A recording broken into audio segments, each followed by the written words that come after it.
అలాగే మంగళవారం పూట ఒక గ్లాసులో నీళ్లు తీసుకుని ఆ నీళ్ళల్లో బెల్లం ముక్క వేసి బాగా కలిపి ఆ బెల్లం ముక్క కలిపిన నీళ్లు మంగళవారం కలబంద మొక్క మొదట్లో పోయాలి.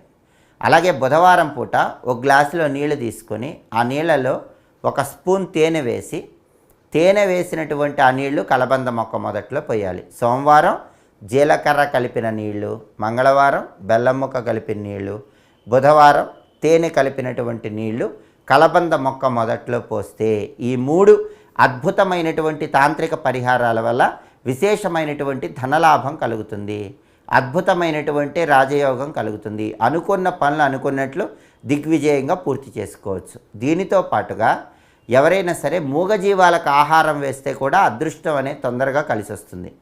పక్షులకి వీలైనప్పుడు చిరుధాన్యాల ఆహారంగా వేయాలి. పక్షులకు కానీ పావురాలకు కానీ గింజల ఆహారం వేస్తే అదృష్టం కలిసి వస్తుంది. చేపలకైతే గోధుమ పిండి తడిపి